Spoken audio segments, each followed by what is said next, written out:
बिस्मिल्लाहिर्रहमानिर्रहीम। अस्सलामुअलैकुम। कैसे हैं आप सब? उम्मीद है आप सब खैर खैरियत से होंगे और हम भी अल्लाह के फजल व करम से खैर खैरियत से हैं।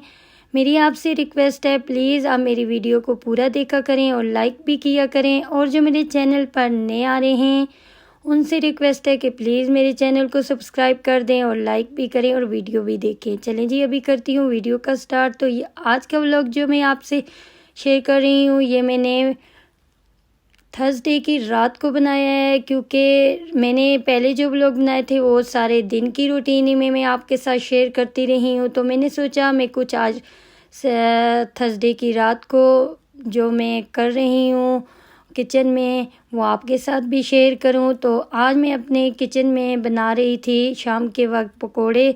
इसके पापा काम से वापस आए तो मैंने उनसे पूछा है कि आपने खाने में क्या खाना है। उन्होंने कहा नहीं, मेरा खाना खाने को दिल नहीं कर रहा। तो फिर मैंने सोचा दिन को भी ये घर नहीं आते हैं तो मैं इनके लिए, इनको पकोड़े बहुत पसंद है, तो फिर मैंने सोचा मैं इनके लिए ना पकोड़े ही बना लेती हूँ और साथ चाय बना देती हूँ। चलो, खाने को इनकी तबीयत नहीं है तो ये पकोड़े शौक़ से खाते हैं, तो इनके लिए मैं ये बना देती हूँ। तो मैंने चीज़ें वगैरह तो आपको नहीं दिखाई हैं कि मैंने कैसे तैयार की हैं, क्योंकि मैं रोज़ ही आपको जब भी दिखाती हूँ टमाटर प्याज से ही स्टार्ट करती थी। मैंने कहा आप लोग बोर हो जाएंगे, तो मैंने सारी चीज़ें तैयार कर ली थी। फिर मैंने आपके साथ ये वीडियो शेयर की है कि मैंने सब कुछ तैयार कर लिया और अब मैं बनाने लगी हूँ।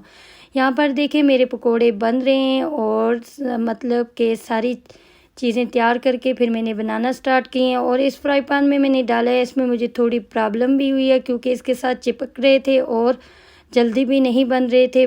मैंने डाल दिया था ऑयल, लेकिन मुझे बाद में फिर बहुत ज़्यादा दुख भी हुआ कि मैं दूसरा फ्राई पैन इस्तेमाल कर लेती, क्योंकि ये बहुत ज़्यादा इसके साथ चिपक रहे हैं और शायद अच्छे नहीं बने। लेकिन अल्हम्दुलिल्लाह अच्छे बन गए थे और बहुत ही मज़े के बने थे। तो मेरे हस्बैंड को भी बहुत ज़्यादा जो है वो उनको भी पसंद आए थे। और अंदर जो है एहतिशाम और इब्राहिम जो थे वो आपस में ना बहुत ज़्यादा बहस कर रहे थे। एहतिशाम इब्राहिम को कह रहा था कि नहीं, मैंने आपको ना काम नहीं कराना है, क्योंकि उसका थोड़ा होमवर्क इब्राहिम का रह गया था। तो मैंने कहा एहतिशाम थोड़ा करा दो। वो कहता है मम्मा मेरा अपना भी काम होता है, आप मुझे इसकी भी टेंशन दे देती हैं। तो इससे मेरी और हस्बैंड की भी आपस में हो गई थी। मैंने कहा आप इसकी कोई ट्यूशन का देखें, क्योंकि यहाँ की जो ज़बान है वो मुझे बिल्कुल नहीं आती है। और मैंने तो एहतिशाम को KG1 KG2 ये सब मैंने ख़ुद कराया था, 3-4 तक मैंने एहतिशाम को ख़ुद कराया। तो अब मुझे ये ज़बान नहीं आती है तो मैं क्या कर सकती हूँ। तो वो भी थोड़ा मुझे गुस्से हो गए थे, कहते हैं माँ का काम होता है ये सब कुछ कराना। मैंने कहा माँ का बिल्कुल ठीक है, ये काम होता है, लेकिन मुझे ये ज़बान ही नहीं आती है तो मैं इसको कैसे कराऊंगी।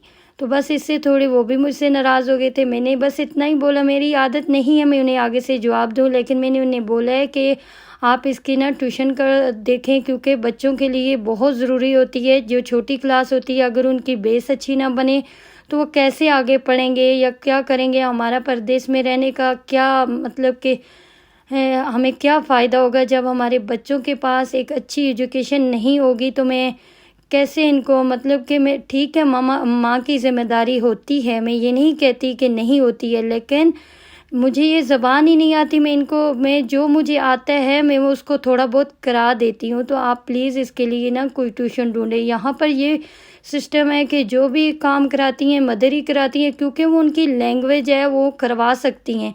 तो मुझे जब ये ज़बान नहीं आती है तो मैं कैसे कराऊँ। इससे थोड़े मेरे हस्बैंड मुझसे गुस्से भी हो गए थे, क्योंकि वो भी काम करके आते हैं, ज़ाहिर थक जाते हैं, उनके ऊपर भी ज़िम्मेदारी होती है। तो इसलिए वो जो है थोड़े मुझसे गुस्से हुए हैं। तो फिर मैंने एहतिशाम को समझाया, आपको जब छोटे थे मैं एक एक चीज़ आपको मैं कराती थी कि मेरे बेटे के नंबर जो हैं वो अच्छे आएँ। अब मुझे समझ नहीं आती तो आप अपने भैया को कराओ, छोटा है आपसे, उसको समझाओ। कभी पापा के पास जा रहा था, कभी एहतिशाम के पास आ रहा था, लेकिन जो है एहतिशाम भी उसको नहीं करवा रहा था और पापा भी अपने काम में मसरूफ़ थे। जब मैंने ये देखा मुझे भी थोड़ा गुस्सा आया कि ये क्या बात है, आप इसको करा दें। वो उसकी टीचर थोड़ी सख्त हैं तो इसलिए उसे भी टेंशन हो रही है, तो आप अगर नहीं कराओगे तो ये कैसे करेगा।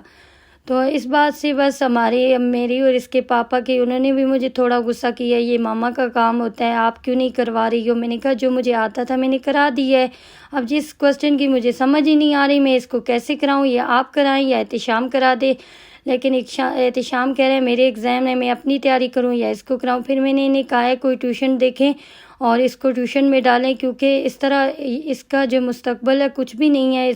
ख़ासकर मुझे इब्राहिम की बहुत टेंशन होती है, क्योंकि वो ऐसा बच्चा है, उसको बहुत मेहनत की ज़रूरत है। और एहतिशाम की मुझे फ़िक्र नहीं है, क्योंकि उसकी बेस बहुत अच्छी बनी थी, उसके साथ मैंने बहुत मेहनत की थी। लेकिन अब जो है मेरे पास मोहम्मद भी है, इसरा भी है, और साथ में मतलब घर का काम भी होता है, तो मैं इतना टाइम उसको कैसे दे सकती हूँ। फिर मैं घर का करूँ या मैं इब्राहिम को कराऊँ।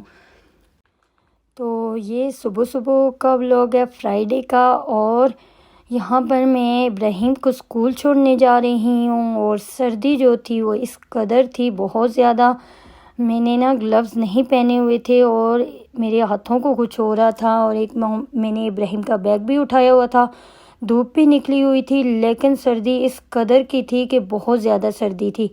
तो मैंने फिर इब्राहिम को स्कूल, शुक्र है इब्राहिम कह रहा था कि मैंने जैकेट पहन के जाना है, लेकिन मैंने कहा नहीं आप कोट पहनो, बहुत ज़्यादा बाहर लगता है सर्दी है, क्योंकि अंदर तो हीटर चल रहे होते हैं पता नहीं चलता, लेकिन जब मैं बाहर गई हूँ बहुत ज़्यादा सर्दी थी। यहाँ पर मैंने इब्राहिम को अल्लाह हाफ़िज़ बोला है और इब्राहिम को मैं छोड़ के स्कूल में वापस घर की तरफ आ गई थी। और इब्राहिम अभी क्लास की तरफ ही जा रहा था और मुझे अल्लाह हाफ़िज़ कह रहा था। तो वापस मैंने आके तो मैंने यहाँ पर इसरा और मोहम्मद को भी नाश्ता कराना था और ख़ुद भी करना था। नाश्ते में और कुछ नहीं था, सिर्फ ब्रेड मैंने ली थी, और मैंने कहा है इसरा शौक़ से चॉकलेट लगा के खाती है तो मैं उसको वो दे दूँगी और मैं खाली ब्रेड ही ले लूँगी। तो मोहम्मद और इसरा को मैंने ये नाश्ते में दे दिया था, क्योंकि पराठा वगैरह जो है बच्चे, छोटे बच्चे जो होते हैं वो इतनी शौक़ से नहीं खाते हैं। तो मोहम्मद को मैंने साथ साथ ब्रेड चाय में डिप करके वो खिला दी थी, और साथ इसरा को भी मैंने बैठा दिया था। मैंने कहा ख़ुद खिलाऊंगी तो फिर ये बार बार मुझे तंग नहीं करेगी, तो मैंने फिर इन दोनों को पास बैठाया है और बैठा के खिलाया है। वो तो मैंने आपके साथ वीडियो नहीं बनाई, क्योंकि जब बच्चे खा रहे होते हैं फिर मैं उनको खिलाऊंगी या वीडियो बनाऊंगी, मेरे पास साथ ऐसा कोई नहीं है कि जो वीडियो भी बनाए। और ये खुद ही मैं अपनी है उससे ही खुद बना के ऐसे रख के फिर मैं आपको दिखाती हूँ। तो यहाँ पर जो है चाय भी मेरी तैयार थी और ब्रेड वगैरह भी, और इस तरह के लिए मैंने छोटा कप ले लिया था। तो यहाँ पर देखिए मैंने सारी सफाई वगैरह भी कर ली थी, और मैं यहाँ पर आटा गूंद रही हूँ। आटा जो है मैं इतना ज़्यादा, आप सोच रहे होंगे क्यों गूंथती हूँ, क्योंकि सर्दी का मौसम है और पानी बहुत ठंडा होता है। मैं 2 दिन के लिए एक साथ ही गूंद के रख लेती हूँ, क्योंकि ज़्यादा सर्दी है तो बार बार आपको पता है पानी ठंडा हो तो फिर आटा गूंदने को भी दिल नहीं करता है। तो मैं इस पतीले में इसलिए गूंथती हूँ क्योंकि इससे नीचे नहीं गिरता और मुझे बड़ी आसानी होती है, मैं आराम से गूंद लेती हूँ। तो इसीलिए मैं जब भी आटा गूंदूँ तो मैं इसमें ही गूंद के बड़ी आसानी से जो है मैं आटा गूंद लेती हूँ। तो मुझे मसला नहीं होता। जब आटा नीचे गिरता है फिर बड़ी टेंशन होती है, पूरा मतलब कि हर जगह गंदी हो जाती है। तो इसीलिए फिर मैं आटा कहती हूँ गिरना भी नहीं चाहिए, और मैंने इसीलिए इतना बड़ा पतीला लिया हुआ है। मैं इसी में कोई बिरयानी वगैरह बनानी हो ज़्यादा तो इसी में ही बना लेती हूँ, और साथ साथ मैं आटा भी इसी में ही गूंदती हूँ। यहाँ पर देखिए मेरा आटा गूंद लिया है मैंने, और जो है गूंद के रख दिया है। फिर जब ये थोड़ा नरम हो जाएगा मैं इसको फिर दोबारा गूंद के उठाऊंगी, क्योंकि थोड़ी देर 15-1 मिनट रखो तो फिर आटा जो है बहुत ही अच्छा जो है वो तैयार हो जाता है। यहाँ पर आटा मेरा तैयार हो गया और मैंने इसको उठा लूँगी बाद में।